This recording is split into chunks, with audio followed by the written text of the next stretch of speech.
Hey friends, hope you're doing well. Today I'm going to share with you some lessons I learned back in the fall when I was writing over 1,000 words per day. I didn't keep complete track, so that's why I'm hedging on that quote. I know it was more than 1,000. It could have, in many instances, been multiple thousands. So there was plenty of days where I'm sure I was writing 2,000 words per day. What happened was I've been a fan of fantasy books ever since I was a young boy. I am one of those geeks who played Dungeons and Dragons as a kid. My older brother actually exposed me to Dungeons and Dragons, and so that's what got me into it. Then that led to me being interested in fantasy books. You can see some of them are right here over my shoulder on my bookcase. I read Tolkien's Lord of the Rings and The Hobbit probably all the way through 10 different times, and then a variety of other series. And so through all those interests, over the years, as I've gotten older, I've done a lot of writing of my own. But one of the things I never really did beyond some short stories was writing a full-length fantasy book. And back in August, we actually lost my older brother to COVID. And because of that exposure and experience of playing all those games with him all those years, I decided if we couldn't adventure together anymore in this world, we were going to adventure together in a fantasy world of our making. And so what I did is I took a campaign he had created probably well over 35 years ago when we were young boys. I took a campaign he had created and I turned that into a fantasy book.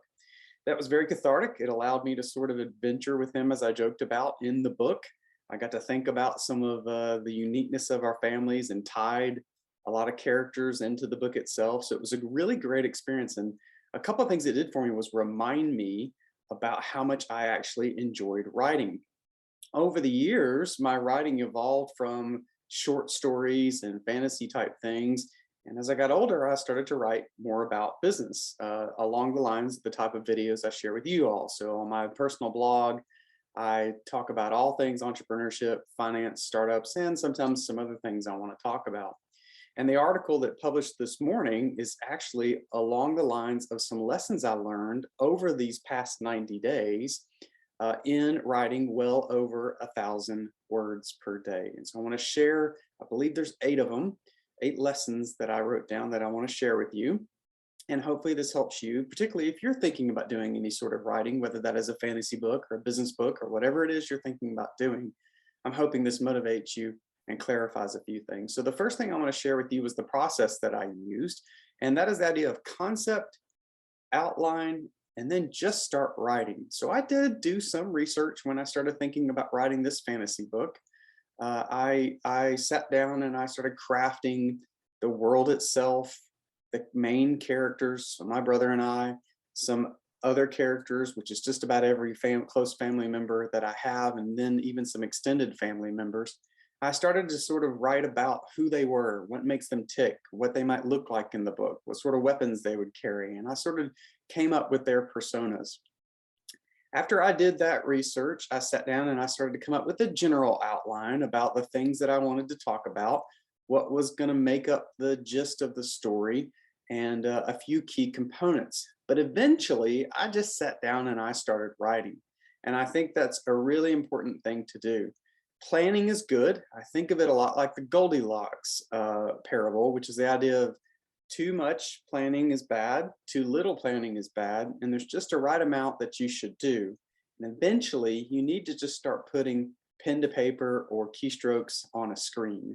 So that's the first lesson I want you to think about, is there is a good process you can use with some research and then a nice outline. The outline sort of helps guide you as you dig deeper into what you're writing. But eventually, you just got to start writing, otherwise you'll never get started. That leads me to the second lesson, which is the idea of writing is a muscle that needs to be exercised regularly. One of the biggest lessons I learned was, and this is not the first book I have written. I have written, as I mentioned, lots of short stories when I was younger, and then I have all the ebooks that I have published. My first, some short ones about funding and things like that. Then I sort of progressed to a little bit larger ebook, which was Lessons from a Failed Startup, talking about my first startup, Go Grab Lunch. Then after that, I published actually this one, which is The Ladder or the Grind, which is an exploration of career choices between, between working in a corporate world or working in a startup. And this was actually my largest book. until I wrote this fantasy book. And I can't remember how long this one is. I'm going to talk about it in another lesson here in just a second. But I want to say it was probably right at 40,000 words. Writing, I was reminded in this process of writing this fantasy book that writing is a muscle that needs to be exercised. And so over a 90-day period, I sort of sat down and wrote every single day. There was maybe 1 or 2 days that I actually skipped, but I'm going to consider it every single day since I made up for it in subsequent days. So writing is a muscle that needs to be exercised. The beautiful thing about writing is that when a writer's hand is pumping out words, the more you do it, the easier it gets. That's the second lesson that I want you to think about. The third lesson is to turn your writing into a ritual. So I found most of my writing sessions easier when I was a little bit ritualized with it. And so I mean very specific. So not every single day, but most days I actually wrote in the same location in my home, in the same position. I was actually in my bed at night.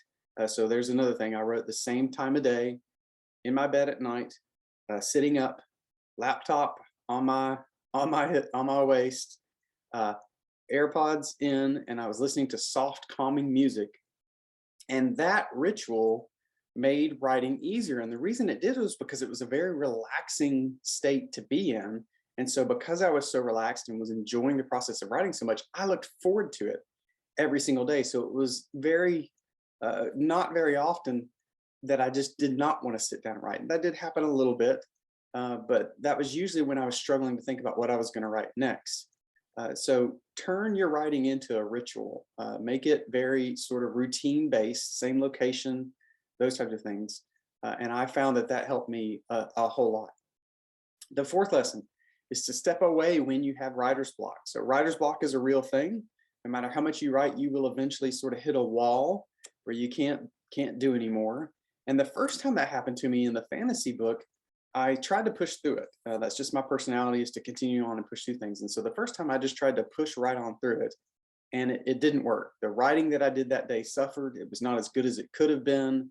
I ended up having to go back to make changes and those types of things. The next time, and it only happened to me 2 or 3 times in those 90 days, but the next time that I hit writer's block, I just stepped away from it. And I went and I did something else, maybe something else creative or a workout or something, just to take my mind off of what I was doing. And what I found is when I would step away from it, but I would go about something else, somehow the writing still stuck with me in my head. And eventually I would get past the part of what I was not sure about to say.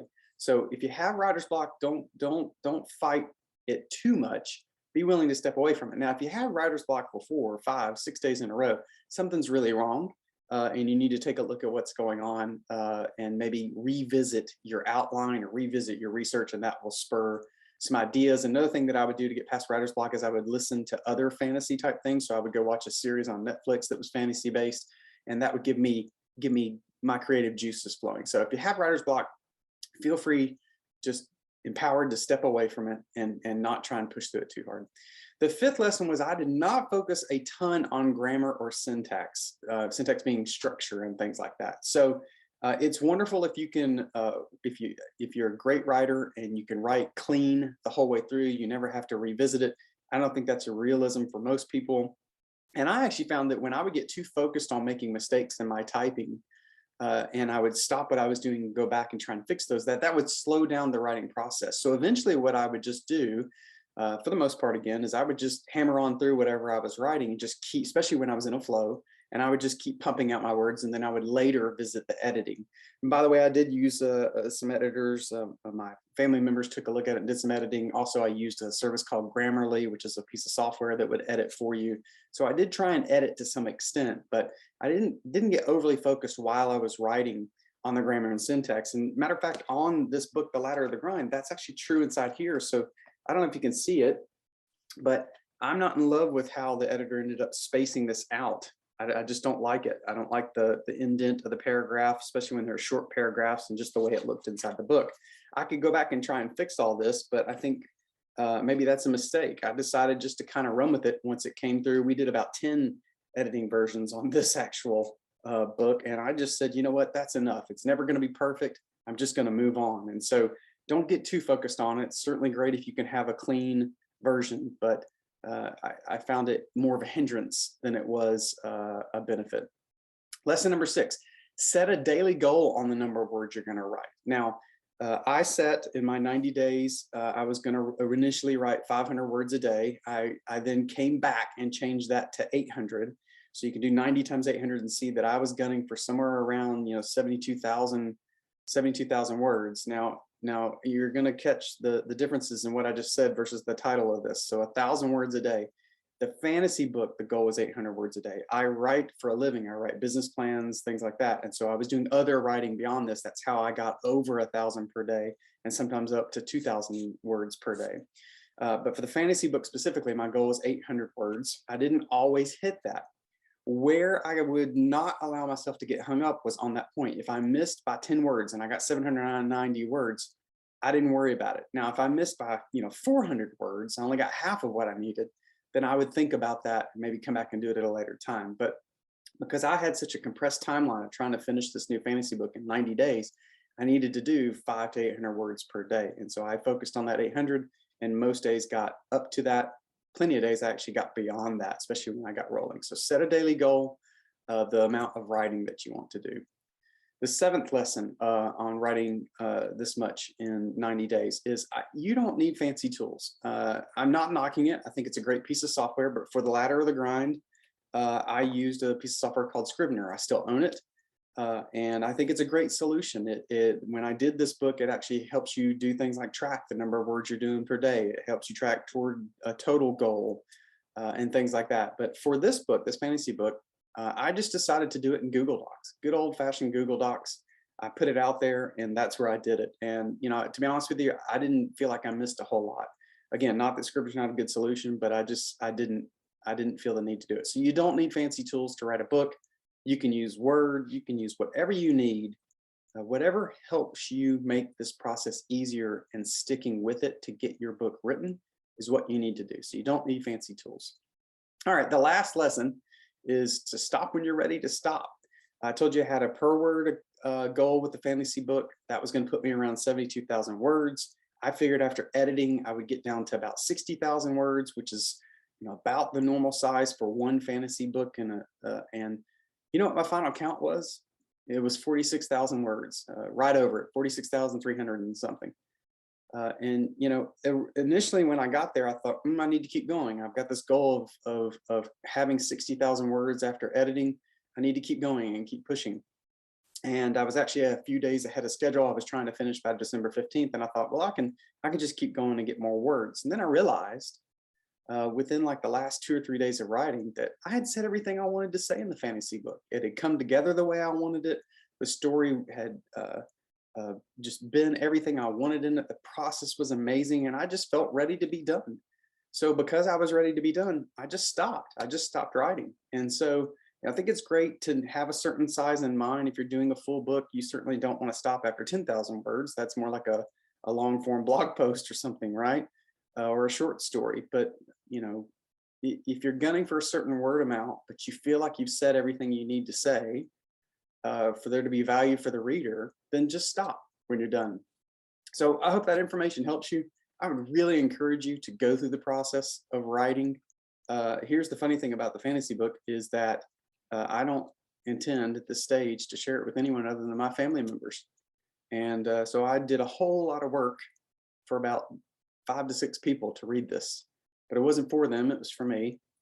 And, just doing it was great. And so I have rediscovered my joy of writing and I picked up some lessons I've learned that I'm sharing with you today. And I really hope that helps you. If you have any questions, please feel free to reach out to me, get that book done.